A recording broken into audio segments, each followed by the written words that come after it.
So I was getting some musical equipment that I needed today, and they were having a sale on penny whistles. So,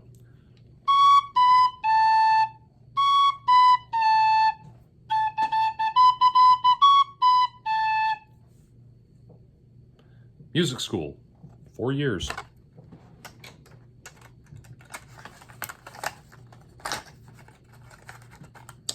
Anyway, what I wanted to get at today, though, is a topic that is something that I was questioning back and forth whether I really wanted to talk about it and whether or not I wanted to really drive this point home. But Chris Chan has released another, or another Chris Chan letter from prison has been published, I should say.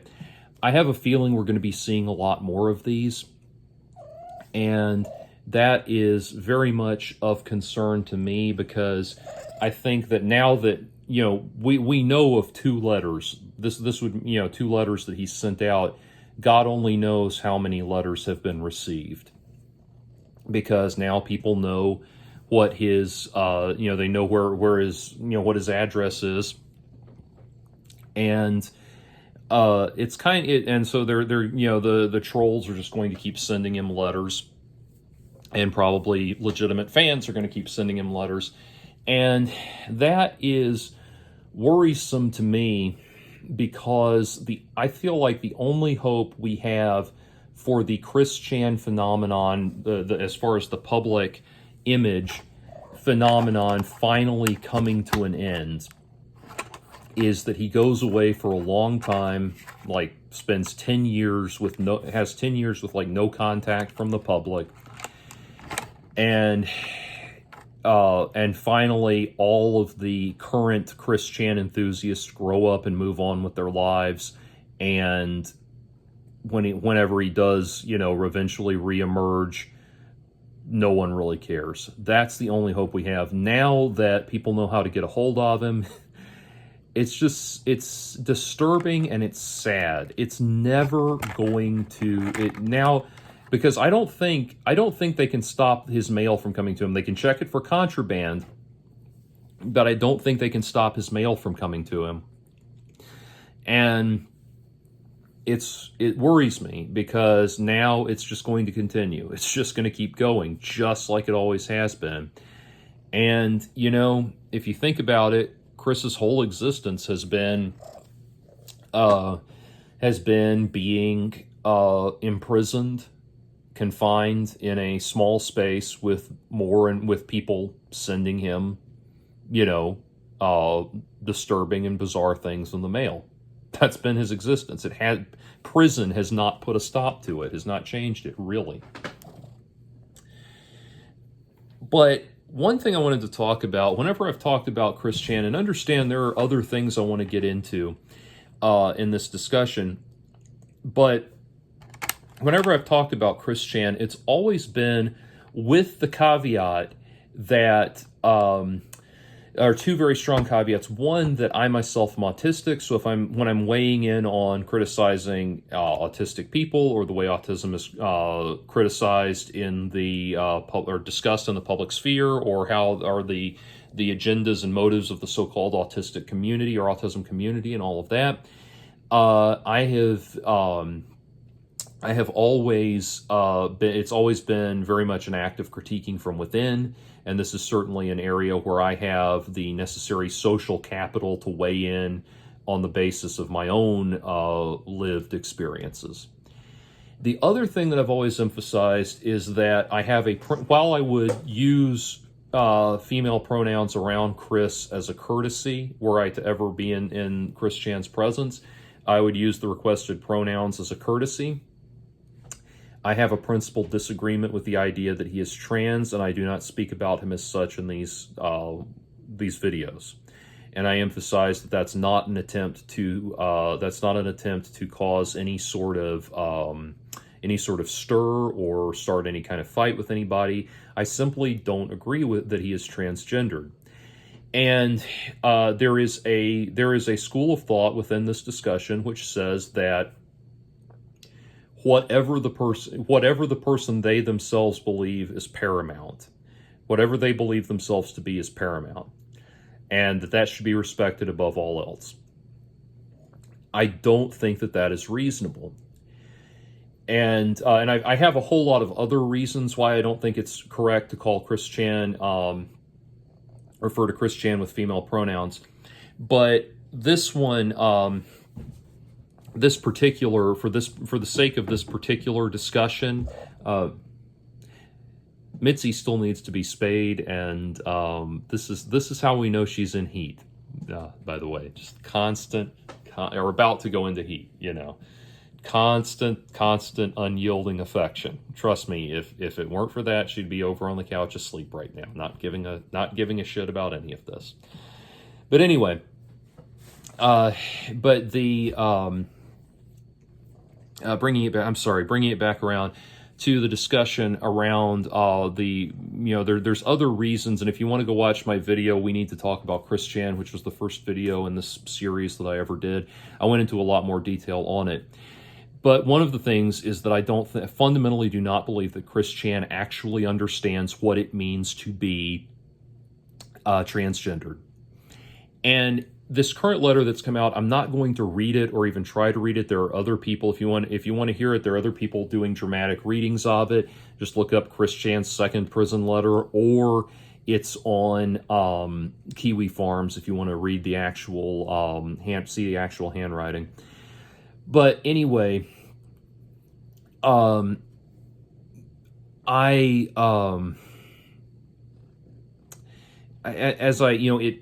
that he says in this letter plays into what I said in my last video, that the way he's psychologically coping. There's a psychological coping mechanism where people go into what's known as the great man mentality. And I talked about how it's like Raskolnikov in Crime and Punishment. Justifies what he's done in his mind by telling himself that he's a superior person. And that seems to be what Chris is doing. He's creating a superior concept of himself to justify what he's done, going so far as to identify himself as Jesus Christ. Now, here's the thing. In this letter, he gives a long list of imaginary characters that actually exist and that he is. He says he is all of these characters, and it's everything from Super Mario to Peter Griffin to Fox McCloud to a bunch of other things. He says that all, and of course the proverbial Rosachu, Sonichu, the goddess Blueheart, all of these things. He says that he is all of these things right now. He is these things that they are all who he is. And that he currently is all of these identities. Now, this is starting to sound like someone who might have multiple personalities. I'm not a mental health professional, and there is debate about the reality of multiple personalities or dissociative identity disorder as a legitimate medical diagnosis. But if he actually thinks that, this is getting less into the realm of identity and more into the realm of actual disassociation. And the thing is, in that letter, he explains that one of the things that he is Christine Weston Chandler and Christian Weston Chandler. Simultaneously, he maintains both of these identities. And that is not trans.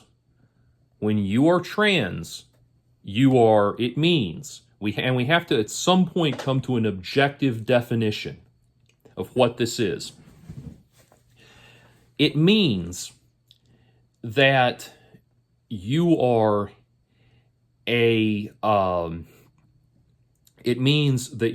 one identity, you transitioned into another. You were born with one gender identity. I don't like to say assigned because it sounds like it makes it sound like gender is being determined by bureaucratic decision rather than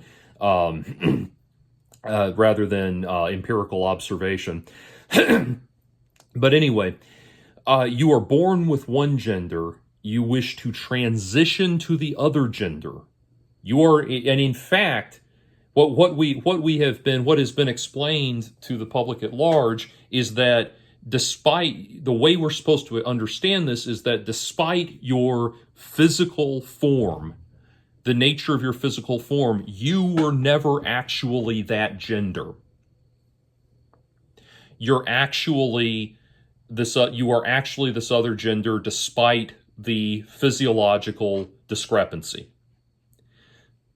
That is transgender. That is what we're dealing with. What Chris is expressing here, that he is both a male version of himself and a female version of himself simultaneously. That is not transgender. Now, I know that there are going to be people who want to jump in and say, well, maybe he's non-binary, gender fluid, two-spirit, gender queer, gender non, all of these things. Wait a minute.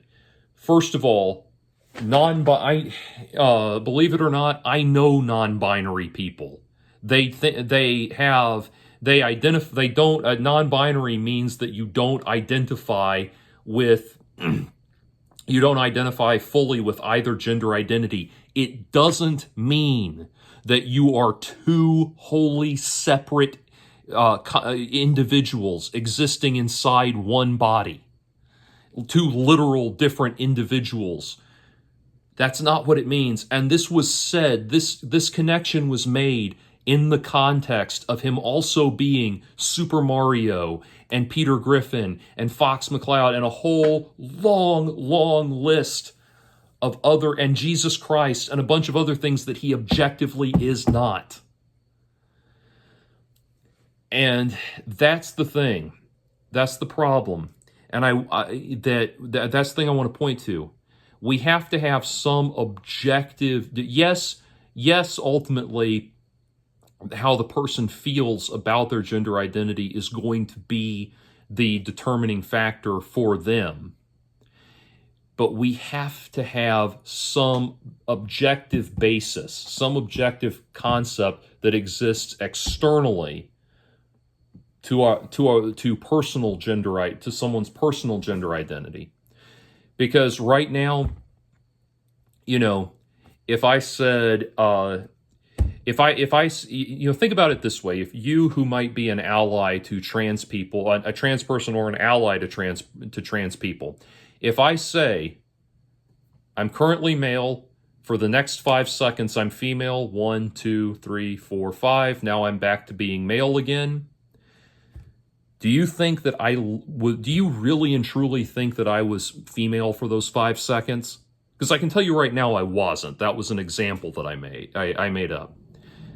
Would you really think that I was female during those 5 seconds, or do you think I was jerking you around? And that's the thing. When we are both male and female Christian, when we're talking about both male and female Christian, as well in tandem with being a bunch of entities that objectively do not exist, we are not talking about someone who comprehends what it means to be trans. He's the idea that he is both male and female Christians and is existing as a female Christian and a male Christian at it's impossible.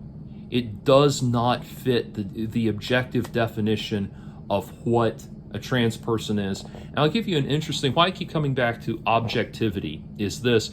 A very interesting, I was watching an interesting video by Robert Barron, who does the Word on Fire ministry for which is a Catholic YouTube channel.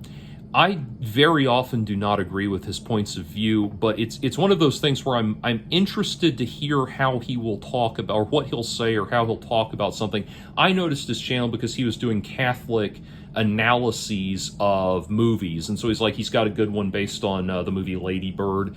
He's got an interesting one based on the movie The Shape of Water, that kind of thing. So in maintaining the current interest in film essays and that sort of thing, it was an interesting topic of discussion. His politics, he is pro-life, I'm pro-choice, and a lot of other things. But he did say something interesting that I think is something worth bearing in mind, and that is when he says we have to have a concept of an objective reality that we all humble ourselves towards. We all humble ourselves towards the idea of objectivity, of truth existing independently of perception. And the reason we have to do that is because if we say my truth is valid, your truth is valid, and nobody can tell either person otherwise, then all that can ultimately happen is objective truth is just determined by whoever has the most muscle, whoever shouts the loudest, whoever punches the hardest, whoever takes over and stomps around and forces their beliefs on people becomes whoever wins. That's not a recipe for tolerance. It's not a recipe for peace. It's not a recipe for mutual respect or appreciation of other people's rights.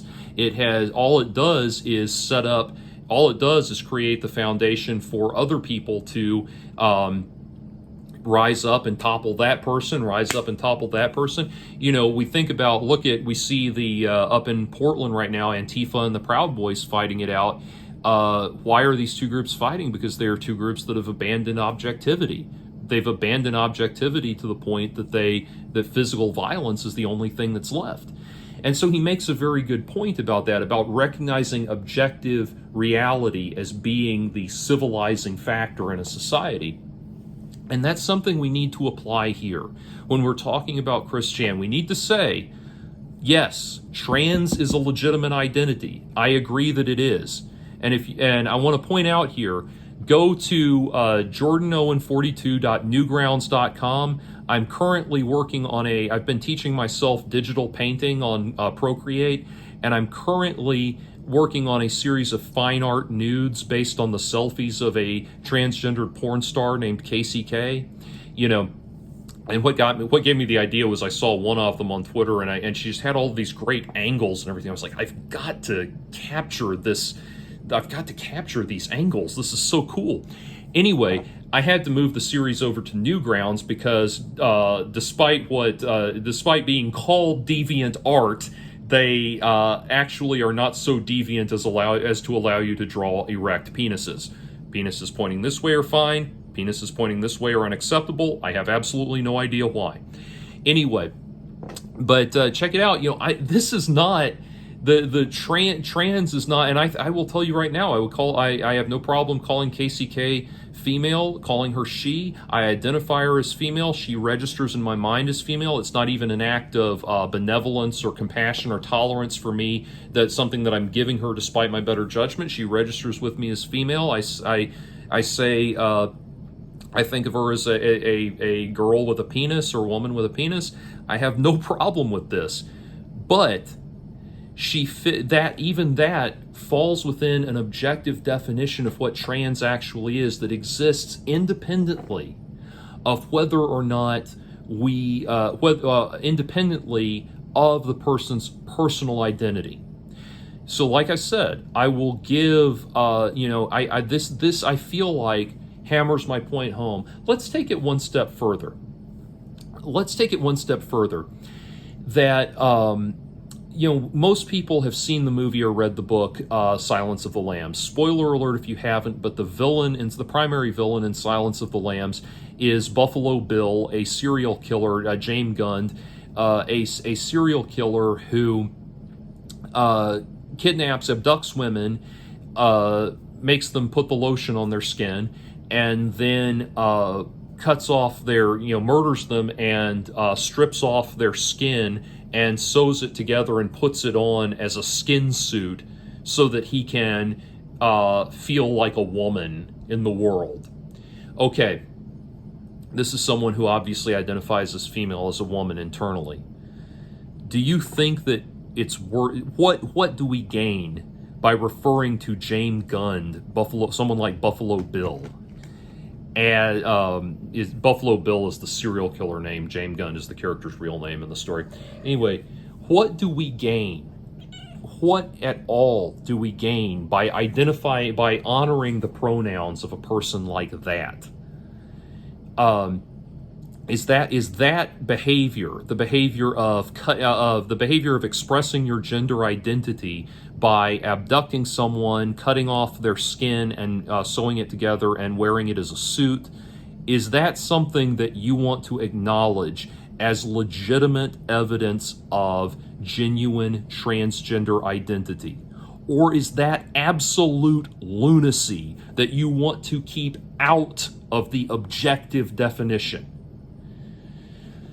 Because the thing is, and please understand that it's coming. I just expressed to you my strong my strong appeal to my strong appreciation of KCK, the porn star. I don't know. I will even go so far as to say, really and truly, and with all sincerity, fully taking on any risk this might do to my reputation, that yes, I'm sexually attracted to her.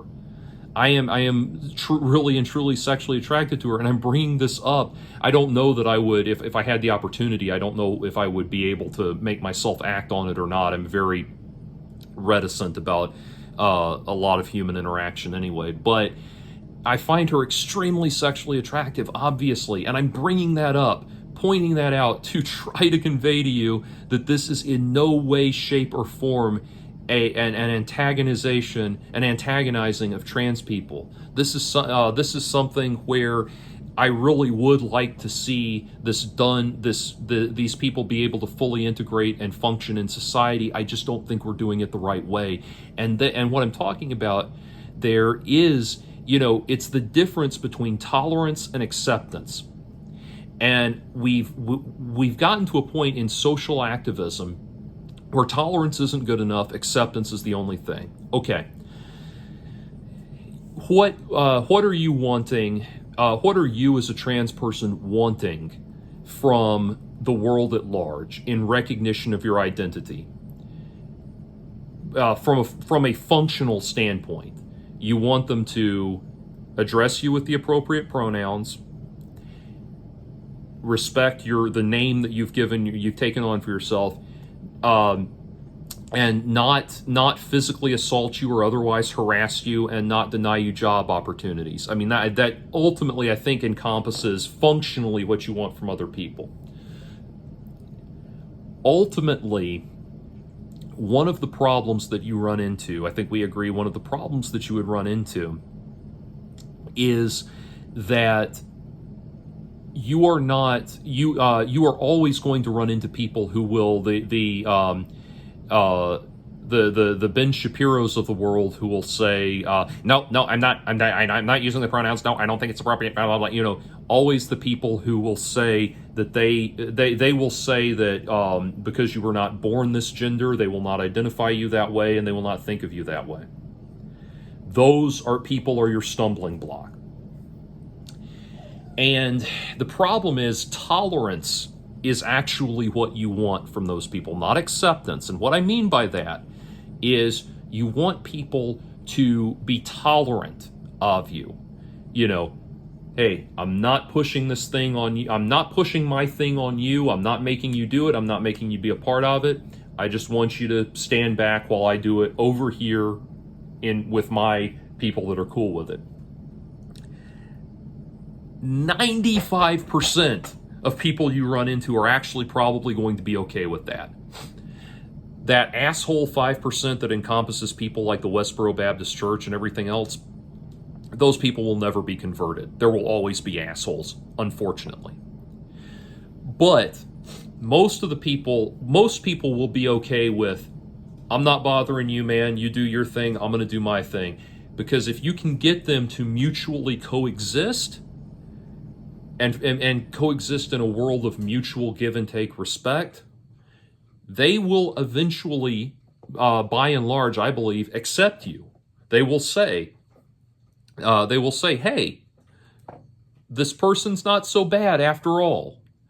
And then it starts to dawn on them. Maybe most people from this demographic I don't agree with aren't so bad after all. It takes time. It is a slow, deliberate process. It's not an overnight solution. And sadly, many people will probably be mistreated in the course of that solution coming to fruition and before we're able to realize the full benefits of that solution. But acceptance equals toxicity. And what I mean by that, when you're pushing for acceptance, what you're saying is it's not enough that you respect my pronouns and just give me this basic decency that I'm asking for, and other than that, we're good. You do your thing, I do my thing. Now you're saying, you're going to think the way I want you to think, motherfucker, and tough shit if you don't like it.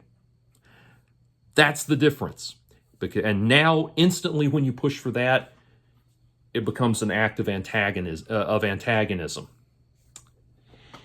And so, really and truly, please understand, whether I am right or wrong in my perception, my goal is for things to ultimately work out best for everybody, in a way that is best for everybody, in a way that lifts everybody up and leaves nobody, brings everybody to the table and leaves nobody under the table.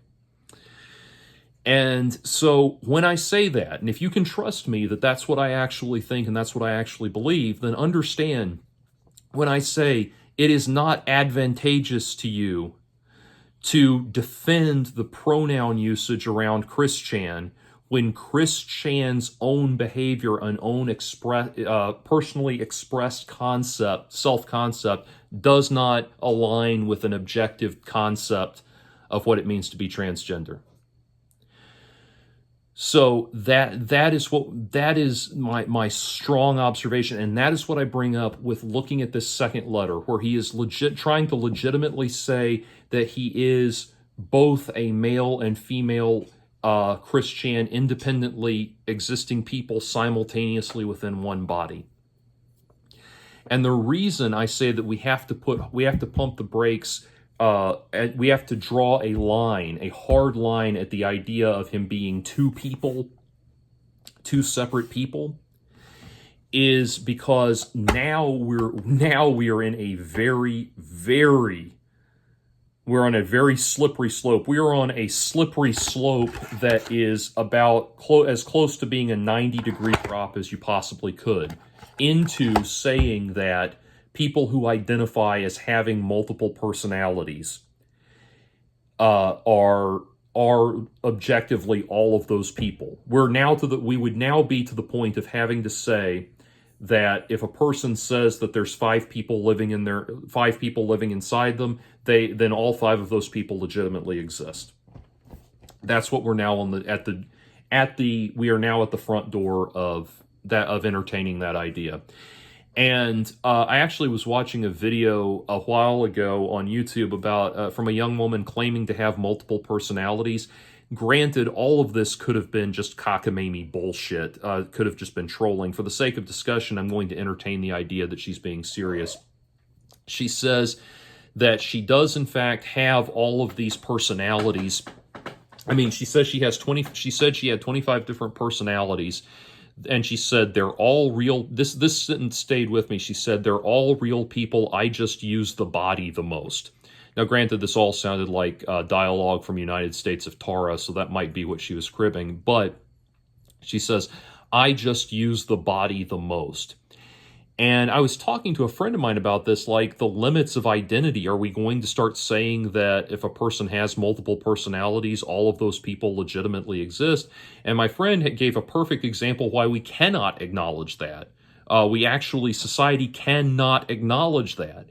And that is, said, well, what if one of those personalities or one of those identities, if they're all real people, what if one of those identities commits a crime? How do we punish just that one and not all 24 of the other innocent people? And that's exactly it. We have to consider we have to think about the larger impact that this new consideration for identity is having on the larger discussions around mental health, around personal identity, all of these things. And and again, when I say that, I'm saying we can do this in a proactive way that accommodates people that are legitimately transgender. We know transgender legitimately exists as a legitimate, identifiable medical diagnosis. That's not in question. but we have to approach the sociology around it in a way that does not have these unintended consequences, does not open the door into accommodating things that we should not be accommodating, we should never accommodate. And so if you want to now with what's been said in this letter, if you want to maintain that Chris is female, is legitimately transgendered and should be referred to with female pronouns, you have to also accept that in the same context, he is also saying that he's also Fox McCloud and Super Mario and Peter Griffin and Jesus Christ and Sonichu and a whole bunch of other things that he objectively is not. So I really hope that that makes the case and really establishes where I'm coming from. There is an attitude, I know that there's an attitude that says, like I said, there's an attitude that says that we should respect the personal identity. I think the motive, if I understand correctly, the motive for this way of thinking is that if we acknowledge that one person is not legitimately transgendered, then it becomes easier to acknowledge that the next person is not transgender, the next person, until people are being being fully and completely denied their identity and no one feels like they have to respect this anymore. I really don't think that's the case. I really do think that you will have more respect for this concept that you are advocating for if you do not try to shoehorn misidentified people into the camp. Despite the horrific the horrific implications that brings with it. If you stop doing that, you're going to have a lot more people being willing to accept this concept. I really don't think that there. I don't think on the whole, personally, from what I've seen, I don't think on the whole anyone is really denying that being transgendered, quote unquote, is not a legitimate, objectively existing mental construct, that it's not something that legitimately exists and is a real condition. I don't think anyone's denying that. But it's not, so I don't think that battle is up for discussion. So now the question is, how are you going to objectively identify the boundaries around this concept? Anyway, so that's what I wanted to get across with this. I don't want to do every single Chris Chan letter that comes out. I really don't, unless I see something in there that I want to comment on like I did here. I think most of it is just going to be ridiculous drivel, which is very sad and very unfortunate, but it's not, it is what it is. And I think sadly now, the truly malicious people that want to see just how, have wanted, sadly, these people that have just wanted to see how insane they can get Chris to become are winning. I'll go back to it, the only way this ends, the only way this comes out better for Chris Chan and for everybody else involved is if he is forgotten about, or a public interest in him just wanes completely, because this is a sickness, not just for Chris Chan, but everybody that keeps poking at him. And something that I've been thinking about, and I want to think about this more now that I've gotten this part of it out of the way. The other thing that worries me is the deific nature, or the deific way in which Chris Chan looks at these pop culture entities that he truly believes that he is. I feel like, as I think about it, and I've talked in the past about the other autistic people I've interacted with, I honestly, this is food for thought for a future discussion, I honestly wonder if there's something toxic happening with Nintendo. That Nintendo's whole thing, and I love I love Mario, grew up with Mario, love playing some Mario, all of that. It's a phenomenal game. Even the original Super Mario remains a phenomenal game to this very day. I don't think Donkey Kong has aged well, but that's another story. Um, but anyway, these are phenomenal games and all of that. I'm not negating that, but there's something I feel like things like the way Nintendo markets its stuff, with Mario and Kirby and all of this shit. Things like the My Little Pony Friendship is Magic phenomenon, all of that. There is something that is taking advantage of the stunted development of low functioning autistics in a very real way. And there are very disturbing, potentially destructive implications